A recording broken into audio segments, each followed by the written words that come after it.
Trade with Kamran Bhavani. क्या आप stock exchange में इन्वेस्ट करके पैसा कमाना चाहते हैं तो हमारे ग्रुप को ज्वाइन करें। हम आपको देंगे बर वक्त और बेहतरीन मशवरे। हमारे पास अकाउंट खोलने और ग्रुप ज्वाइन करने के लिए इन व्हाट्सएप नंबर पर राब्ता करें। कामरान मेमन भवानी 0345 826 4499। बिस्मिल्लाहिर्रहमानिर्रहीम। अस्सलाम वालेकुम मेंबर्स, मैं कामरान मेमन भवानी हूं। आप देख रहे हैं यूट्यूब के चैनल जिसको क्लेम या ब्लेम नहीं है। आज के इस वीलॉग का हमारा टॉपिक होगा कि नई उड़ान बड़ी खबरें, लेकिन इसके ऊपर हम बात करेंगे। देखिए, लास्ट फ्राइडे वाले दिन मार्केट में कॉल दी गई थी। मार्केट में जो लास्ट वीलॉग के अंदर आपको बताया गया था कि 3 दिन आपके पॉजिटिव रह सकते हैं, क्योंकि 29 जनवरी को जो आपकी क्लोजिंग रही थी मार्केट की, 30 जनवरी को, उससे एक्सपेक्टेशन थी कि कैनल से ये हाईलाइट होता था कि 3 दिन मार्केट आपकी पॉजिटिव परफॉर्म करेगी, जिसमें 31 फर्स्ट और सेकंड। उसके बाद हमने देखा कि आज मार्केट ने बेहतरीन परफॉर्म किया। ओवरऑल मुसलसल 61,600 से व्यू था कि मार्केट रिकवरी की तरफ आएगी और 63,000 के बाद 64,000 की तरफ बढ़ेगी, मार्केट 63,800 की तरफ बढ़ेगी। अल्हम्दुलिल्लाह आज भी हमने देखा कि मार्केट का आगाज पॉजिटिव हुआ और सारा दिन मार्केट पॉजिटिव रही। 882 पॉइंट का इजाफा हुआ मार्केट के अंदर।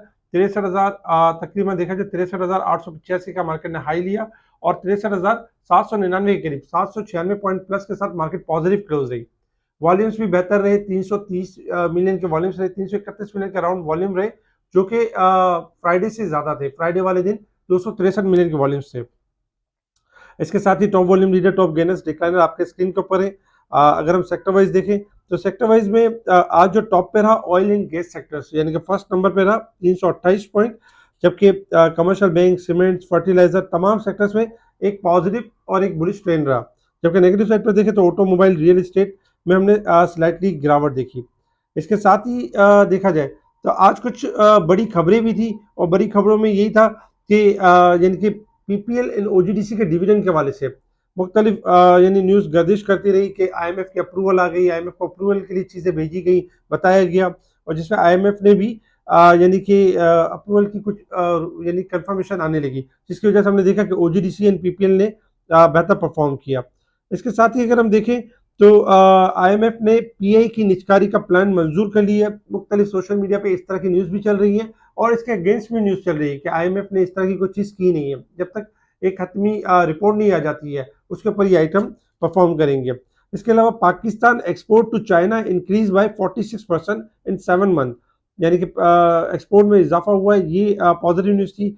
डॉलर रखने वालों के लिए बुरी खबर ये कि डॉलर आने वाले दिनों में गिर सकता है, क्योंकि अब इलेक्शन बहुत करीब है और जिस इलेक्शन की वजह से पूरी दुनिया जो डिमांड कर रही थी पाकिस्तान समेत कि भाई इलेक्शन कराए जाए, चाहे कोई भी गवर्नमेंट आए, XYZ हो, लेकिन आपके इलेक्शन होने चाहिए और मुल्क में जो अनसर्टेनिटी वो खत्म हो, पॉलिटिकल स्टेबिलिटी हो, ताकि यानी कि फॉरेन एंड लोकल इन्वेस्टर्स आपकी यानी कि डायरेक्शन बना सके, इन्वेस्टमेंट कर सके और मईशत बेहतरी की तरफ आ सके। तो डॉलर रखने वालों के लिए बुरी खबर ये कि डॉलर गिर सकता है। इलेक्शन चूंकि बहुत नियर है, इंशाल्लाह इलेक्शन के बाद मजीद स्टेबिलिटी की उम्मीद है।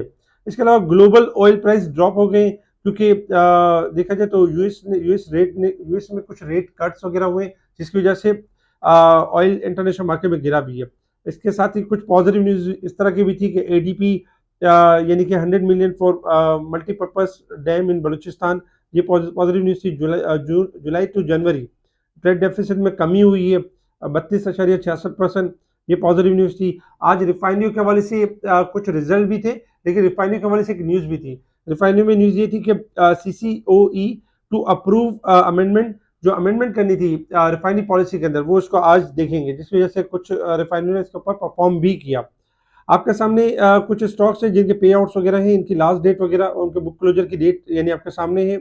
हमने कुछ स्टॉक शेयर किए थे फ्राइडे वाले दिन, जिनमें बताया था कि ये स्टॉक आपके परफॉर्म करेंगे, जैसे चिराग था, मैपल लीफ था, ओजीडीसी था। स्टॉप लॉस दे दिए गए थे और बता दिया गया था कि तेजी के ट्रेंड के ऊपर है, इनमें तेजी कंटिन्यू रहेगी। अल्हम्दुलिल्लाह काफी सारे स्टॉक थे जिनमें तेजी कंटिन्यू रही। आईएमएफ के हवाले से न्यूज़ ये भी थी कि सरमायाकार आईएमएफ के साथ फंडिंग के मुआहदे के लिए पाकिस्तान में नए लीडर का इंतजार कर रहे हैं। ब्लूमबर्ग की रिपोर्ट थी।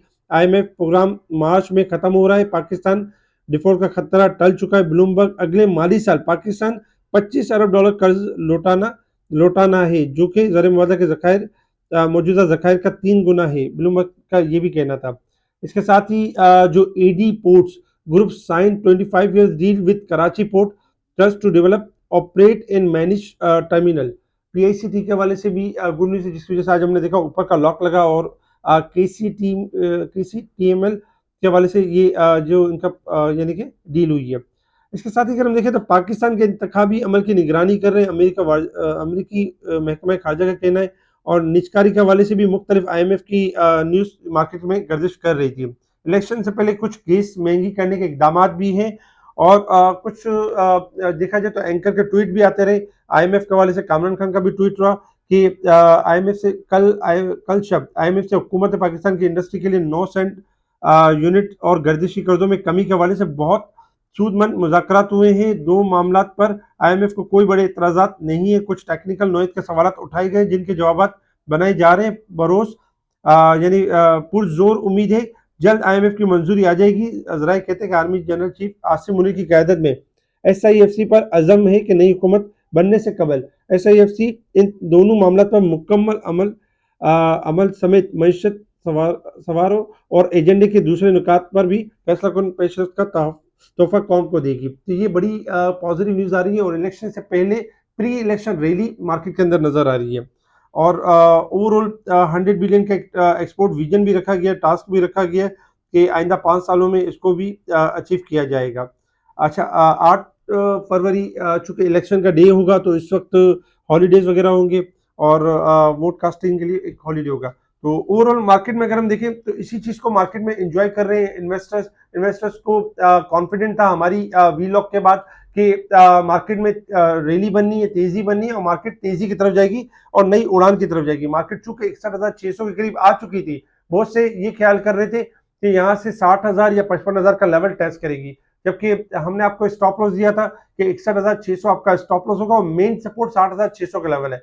मार्केट इस लेवल को सस्टेन करेगी और मार्केट रिकवरी की तरफ जाएगी और 64,000 का लेवल के करीब मार्केट टेस्ट करेगी। अल्हम्दुलिल्लाह मार्केट ने वो लेवल अचीव किया।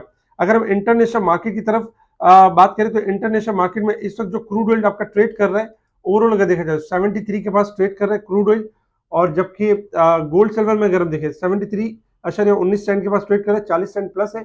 74 से देखें 76 तक जा सकता है। गोल्ड सिल्वर अगर हम देखें तो गोल्ड आपका डिक्लाइन है 75 सेंट 2042 के करीब चल रहा है। सिल्वर आपका तकरीबन 5 सेंट माइनस है 22.36 चल रहा है। गोल्ड सिल्वर ओवरसोल्ड पोजीशन के ऊपर है, शॉर्ट रिकवरी आ सकती है गोल्ड सिल्वर में। जबकि डॉलर इंडेक्स में गिरावट हो सकती है क्योंकि डॉलर आपका अच्छा खासा बढ़ गया, 104 यानी कि 36 सेंट तक बढ़ चुका है। तो गोल्ड डॉलर इंडेक्स ओवरबोट हो चुका है और ये गिर सकते हैं। इसके अलावा resistance level and support level आपके स्क्रीन के ऊपर है, जिसमें 64,256 हमारा रेजिस्टेंस लेवल होगा, 63,468 हमारा सपोर्ट लेवल है। मार्केट को अगर हम देखें तो मार्केट इस वीक के हिसाब से 269 पॉइंट, जो कि स्टार्ट हुआ है पहला दिन है, 269 पॉइंट ओवरबोट है, जबकि साल के हिसाब से 11,183 यानी कि आज कुछ इजाफा हुआ, मजीद 9,000 तक आ गई थी मार्केट रिबाउंड होना शुरू हुई है, इसलिए 11,183 पॉइंट ओवरबोट है। जबकि मंथ के हिसाब से आपको याद होगा 1,600 पॉइंट ओवरबोट क्लोज हुई थी मार्केट जनवरी में, जिसको मार्केट ने अल्हम्दुलिल्लाह रिकवर भी कर लिया और 300 पॉइंट अब ओवरबोट की साइड पर मंथ के हिसाब से आ चुकी है। मार्केट ने अपने टारगेट्स अल्हम्दुलिल्लाह अचीव किए हैं। अब हम इसकी अगर हम बात करें मार्केट के हवाले से, देखिए टेक्निकल ग्राफ के ऊपर जैसे कि नई उड़ान के हवाले से अगर हम देखें तो मार्केट में लेवल बन रहा है 64,200 का लेवल बन रहा है, क्योंकि आपके सामने स्क्रीन है तो इसमें 64,200 से लेकर 300 का लेवल बन रहा है। मार्केट 64,300 से ऊपर क्लोज हो जाती है तो मार्केट नई उड़ान की तरफ होगी, जिसमें 65,000 से लेकर 66,000 का लेवल मार्केट टेस्ट करेगी और मार्केट में मजीद हम तेजी को जाते हुए देखेंगे। इसी तरीके से अगर हम मार्केट में जो ट्रायंगल आपके सामने, उसमें यही था कि 3 दिन मुसलसल आपके सामने तेजी रही है और इसी की कॉल हमने की थी, अल्हम्दुलिल्लाह टारगेट अचीव हुआ है। तो कल के दिन इंपॉर्टेंट लेवल होगा 64,300 का लेवल, जिसको ब्रेक एंड सस्टेन करना जरूरी होगा। तो कल आपने एहतियात से ट्रेडिंग करनी है, 64,300 का लेवल मार्केट सस्टेन करे तो फिर आपका टारगेट 65 और 66,000 की तरफ होगा। अदरवाइज 64,000 से लेकर 64,300 के दरमियान प्रॉफिटिंग की तरफ यानी कि प्रॉफिटिंग करनी चाहिए ताकि डिप पर दोबारा लिया जा सके। अगर इसी चीज को हम थोड़ा सा शॉर्ट ग्राफ के ऊपर देखें तो मार्केट शॉर्ट ग्राफ के हिसाब से भी जो पोजीशन शो कर रही है वो तेजी की तरफ शो कर रही है। तो कल का एक लास्ट डे होगा, इसके बाद फिर हम फ्राइडे की तरफ यानी कि मार्केट फ्राइडे वाले दिन आएंगे और उसमें इलेक्शन के हवाले से रिजल्ट होगा जिसके ऊपर मार्केट परफॉर्म करेगी। तो कल की क्लोजिंग बहुत इंपॉर्टेंट है, कि 64,300 से अबव आ जाती है तो ये हमारी मार्केट के लिए, हमारी मईशत के लिए बहुत अच्छा होगा। साथ साथ अगर हम देखें तो आज कुछ रिजल्ट भी थे मार्केट के अंदर, जिसमें अटक पेट्रोलियम का रिजल्ट था। देखा जाए तो अर्निंग कम रही और 10 रुपए का कैश डिविडेंड यानी कि अनाउंस किया। 10 रुपए 3 पैसे की 20 रुपए 42 पैसे की ईपीएस रही, अच्छी ईपीएस रही माजरत के साथ। और लास्ट टाइम से बेहतर ईपीएस थी और 10 रुपए का कैश डिविडेंड अनाउंस किया। जबकि पाकिस्तान ऑयल फील्ड में देखा जाए तो 27 रुपए 85 पैसे की बेहतरीन ईपीएस और 25 रुपए का कैश डिविडेंड। अटक रिफाइनरी ने 2.5 रुपए का कैश डिविडेंड दिया, अर्निंग कम रही। जबकि अटक सीमेंट की देखें तो अटक सीमेंट की स्लाइटली अर्निंग थोड़ी ज्यादा रही और 2.5 रुपए का कैश डिविडेंड यानी अनाउंस किया। ओवरऑल बाकी भी अगर हम देखें तो नेशनल रिफाइनरी उनके रिजल्ट में थोड़ी सी नेगेटिविटी थी, जिसकी वजह से हमने देखा कि थोड़ा प्रेशर जनरेट हुआ। लेकिन इसके बाद रिकवरी भी देखी, क्योंकि पॉलिसी के हवाले से बातें थी मार्केट के अंदर। इस वक्त अगर हम देखें तो मार्केट आपकी टोटल न्यूज बेस चल रही है, न्यूज बेस के साथ साथ टेक्निकल भी है। ओवरऑल जैसे पीआई की निचकारी के हवाले से, सर्कुलर डेट के हवाले से, रिफाइनरी पॉलिसी, तो इस वक्त न्यूज के ऊपर खास करके फोकस करें और साथ साथ टेक्निकल ग्राफ के ऊपर काम करें। मार्केट आपको बेहतरीन मूव देगी। जैसे कि 3 दिन पहले कॉन्फिडेंस लेवल था कि मार्केट 3 दिन मुसलसल तेजी रहेगी, अल्हम्दुलिल्लाह उसी हिसाब से मार्केट ने रिकवरी भी ली। और आइंदा भी इंशाल्लाह एक्सपेक्टेशन ये कि 64,300 का लेवल अगर मेंटेन कर जाती है तो मार्केट न्यू ऊंचाई की तरफ होगी। अदरवाइज आपने करना ये कि आपने यहाँ पर एहतियात बरतनी है। जो स्टॉक ज्यादा बढ़ चुके हैं, जैसे कि ओजीडीसी ज्यादा बढ़ चुका है, तो रेजिस्टेंस लेवल आपके स्क्रीन के ऊपर हमने शेयर कर दिए हैं। कुछ स्टॉक से रेजिस्टेंस लेवल है, जैसे कि जिसमें ओजीडीसी भी है, जिसमें दूसरे स्टॉक्स भी हैं। अगर ये रेजिस्टेंस लेवल क्रॉस करेंगे, ब्रेक करेंगे और सस्टेन करेंगे तो मजीद तेजी करेंगे, अदरवाइज प्रॉफिटिंग आ सकती है। इसके अलावा और बहुत सारे स्पेशल स्टॉक्स होते हैं जिनको हम स्पेशल गुरु में बता रहे होते हैं, उनको हाईलाइट कर रहे होते हैं। मार्केट में लाइव मार्केट में इनकी चलने से पहले इनकी कॉल दी जा रही होती है। आज भी जैसे कि हमने फ्रोजन्स की भी कॉल दे रहे थे, सरले की भी कॉल थी। इसके अलावा देखा जाए तो बहुत सारे ऐसे स्क्रिप्ट है, जैसे ट्रीट कॉर्पोरेशन था, यानी कि टेक्नोलॉजी के कुछ स्टॉक्स थे, जिनकी सीमेंट के स्टॉक्स थे जिनकी चलने से पहले कॉल दी गई। तो मार्केट अभी बेहतर है, मार्केट में कोई घबराने वाली बात नहीं है, लेकिन प्रॉफिट टेकिंग का अमल जरूर रखें। और 64,300 रेजिस्टेंस लेवल है, अगर ब्रेक एंड सस्टेन होगा तो मजीद तेजी होगी, अदरवाइज शॉर्ट करेक्शन या शॉर्ट प्रॉफिट टेकिंग आ सकती है। स्पेशल ग्रुप में टाइम बाय टाइम गाइड किया जा रहा होता है। स्पेशल ग्रुप से जुड़ने के लिए आप कांटेक्ट कर सकते हैं मेरी टीम को, मेरी टीम आपको स्पेशल ग्रुप में ऐड करेगी। ठीक है जी, शुक्रिया। कामरान मेमन बावनी, अल्लाह हाफिज़।